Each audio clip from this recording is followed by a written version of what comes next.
Hi, everybody. I am here for another episode of Truth Talks with one of my dearest friends. I'm so honored that I can say that because we haven't even known each other for that long, but I swear we've known each other in past life.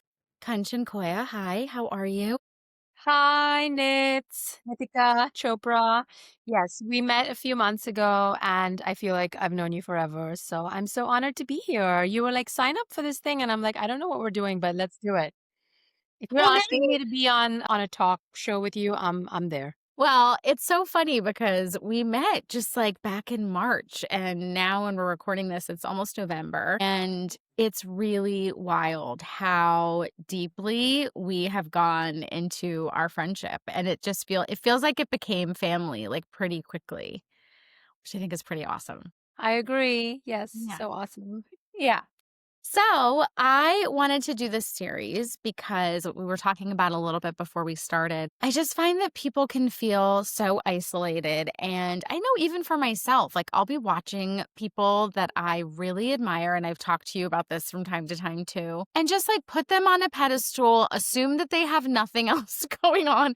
That like if they've launched something or something's going really well, then that's kind of it. And their life is made. And of course, I want all good things for people, but it really helps me to kind of understand that I'm getting to see one part of someone's life and there's so many layers to everybody's personal experience. So in these conversations, I want to ask my dear friends and people I admire in the work that all of you do and really understand like what are you shedding for 2025? That's the first question that we have. So get as vulnerable as you want and tell us like what are you shedding?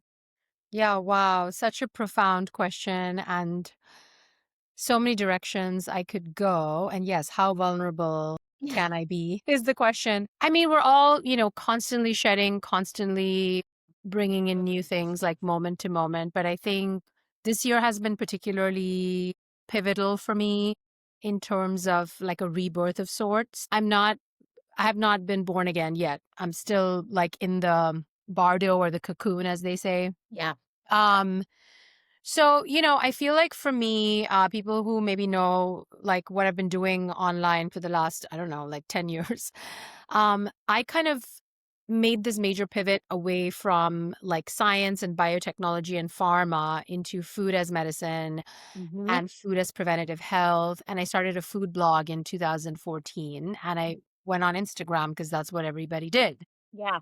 And I still remember my first Instagram post literally was my mom holding a white pillow as backdrop. And I had like six spice jars in front of this white pillow. And then I took a photo with my iPhone 6 or whatever it was. And that was my first Instagram post. Like, eat more spices because they're really good for you. So, anyway, just to say, like, it's been a journey. And now we're in 2025, and Instagram is like a whole another place. But without necessarily planning it or Yeah. having any intentionality around it, I ended up becoming kind of part of this creator economy on Instagram. Wow. Like right around COVID and through the pandemic and post pandemic, and especially when Mhm. Instagram became like a video platform like TikTok. Yeah. And things kind of really changed for me. Like I forged this partnership with BuzzFeed Media and they promoted my Instagram and suddenly I had like almost a 250,000 followers, which is nothing these days, but whatever. The point is that It's nothing. suddenly it was like, oh, I'm part of this Instagram creator economy where I create content and I share information and I educate people and inspire people. And then I do brand work or other work and I actually get paid for it. And I was like, what? Like, that is weird. But Yeah. okay, here we are.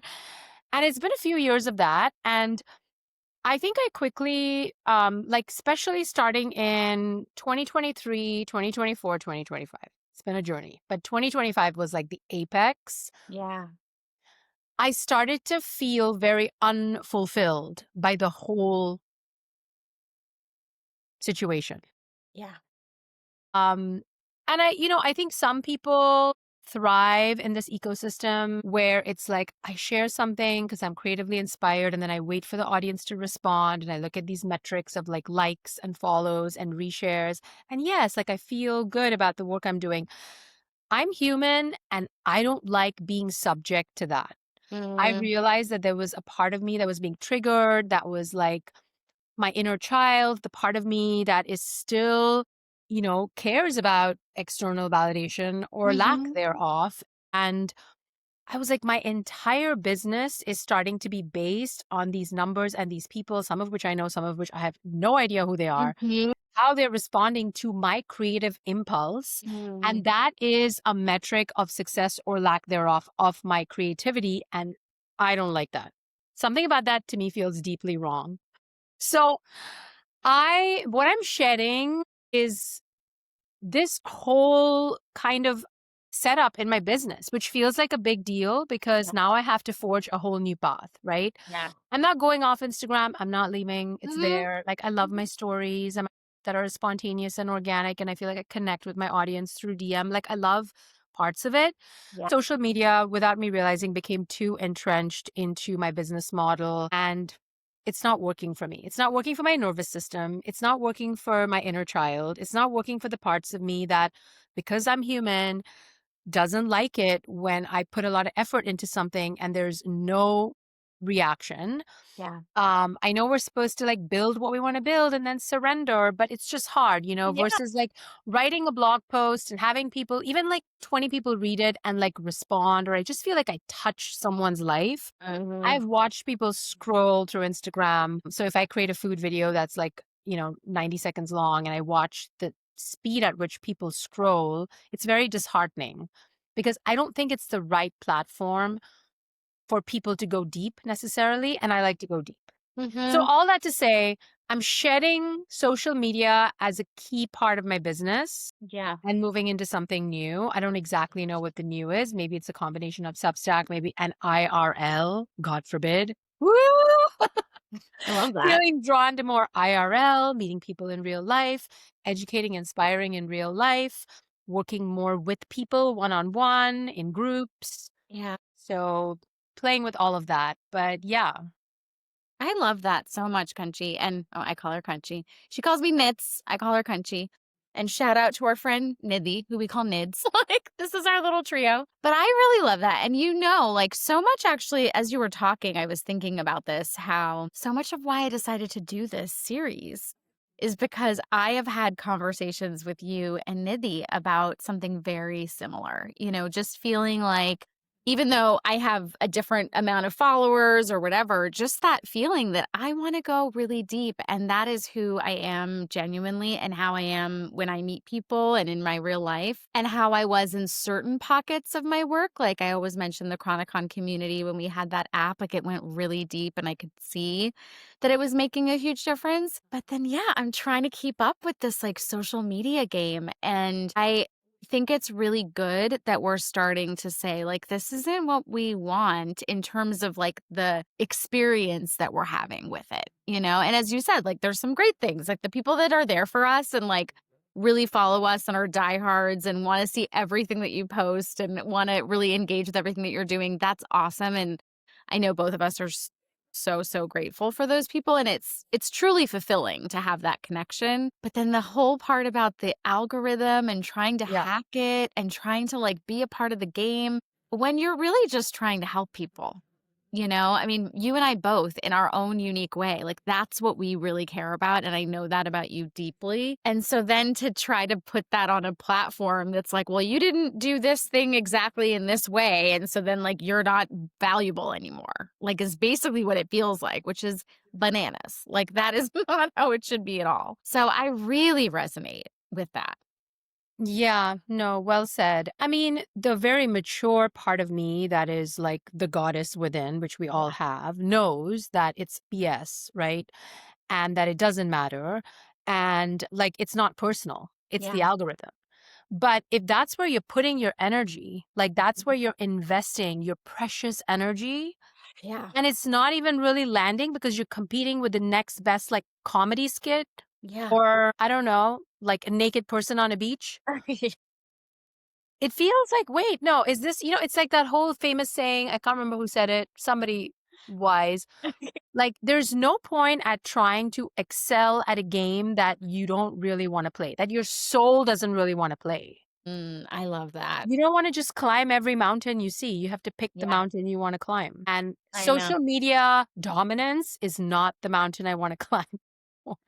That's such a good way of saying it, actually. That feels like it unlocked something for me too, because it is I guess, like the positive here is that it's forcing both of us to sort of redefine what is it that we want to climb. Like we're just on this mountain because everybody's on the mountain, but it's not necessarily what really matters to us. And I think that's, I know you have done like group programs this year and you have one on one clients, and I have my Life Mastery Incubator. And I feel like it has pushed us to kind of say, like, no, no, no, this is more of what matters to me. And my Substack community too. And I know your audience, like you were saying, when you post blogs and like they really resonate with it and it feels like it really lands, I think that is so much more meaningful. So I am down to shed this with you in 2026. We can hold each other accountable. If I call you upset about something flopping, you can be like, Nits, that's not what we're doing this year. That's I just love that. Yes, different. totally. That's not the game we're playing. It's not the game we're playing. Well, speaking of 2026, I would love to know, what is it that you're curious about calling in 2026? I know we don't, have plans that are always going to be perfectly laid out or happen perfectly, of course, but is there anything that you're sort of like, I'd like to try to have more of this or try more of that? Yeah, definitely more IRL all around. Yeah. Friendships, work projects, work interactions, more IRL. That's an overarching theme. But something I've been thinking about this a lot because, we're heading into like late autumn, Yeah. winter, which is definitely like a time of reflection. And I've been thinking about another famous saying. These sayings stay with me. Again, Yeah. I unfortunately don't know who said it, but someone said, don't ask what the world needs, ask what makes you come alive, because what the world needs is more people who have come alive, Oh, yeah, I've heard that before. I've not right? heard it in a long time, though. Wow, yeah. And so I'm like, what really makes me come alive? I mean, my group programs make me come alive. My coaching makes me come alive, educating, creating recipes. Okay, so my goal in 2026 is to lean into what makes me come alive Mm, more and then find interesting, fun ways to monetize it because this mhm, is my business. And mhm, that monetization piece, as you and I have talked about, is not the easiest thing for me. I'm happy to just create programs and content all day, every day. But I am an entrepreneur. I'm the founder mhm. of my company. Yep. This is not a side hustle for me. This is what I do. It's my offering to the world. So it's like, how do I find what makes me come alive? What makes me feel madly, creatively fulfilled, and then Mhm. also monetize it so I can stand in my power as an entrepreneur. Mm. Wow, I feel like I'm getting so much wisdom from this. I'm sure all of our members and our audience is gonna be like, "Yes, preach. This is amazing." Because what makes you come alive? I mean, I just think of that and I'm thinking of how often do we deprioritize that?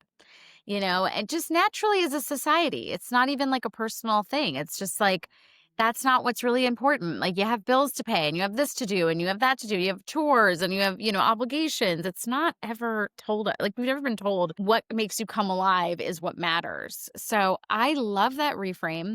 And I just want to say that I know firsthand that your group programs make you come alive and your coaching clients make you come alive. I was a part of Kanchan's group program this summer, like early fall, summer, and it really helped me so much. I was actually just thinking because I had lunch right before we started talking, and I was like, wow, this has really changed the way that I look at food. And I'm 44 years old.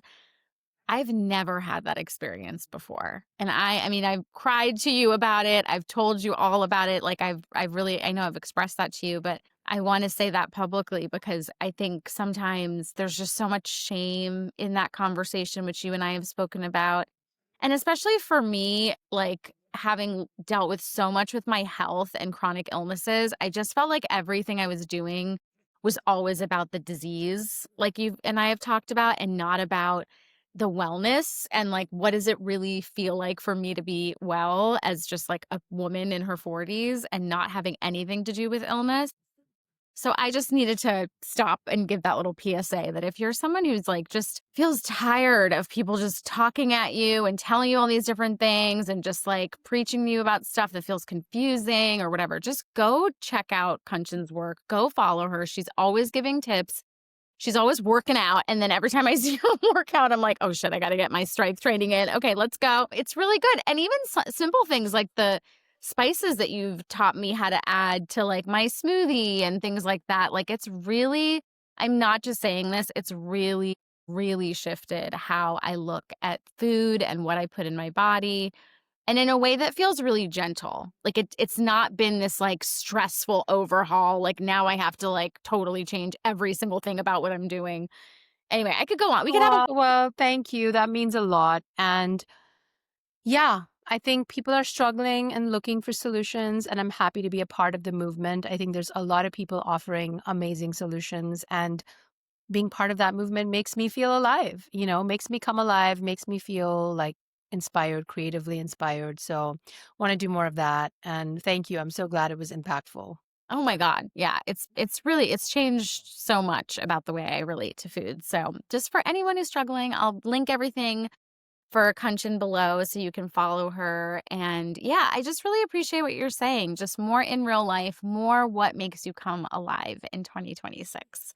I'm so excited to see how that all unfolds. And I'm honored to be on the journey with you. So thank you. Is there anything else you want to leave us with today before we end? Gosh, no, I just think that we need to, do this kind of rebirth journey together, like all of Hmm. us. We're Hmm. all in this process of constantly reevaluating what matters, letting go of what is no longer aligned. It's a lifelong journey, and we Yeah. don't have to do it alone. It's so much easier and more fun and more inspiring when we do it together. Thank Hmm. you for doing this series and inspiring so many and for being my cheerleader. I'm grateful for you. I'm so grateful for you. Thank you for being here with us. Bye, everybody.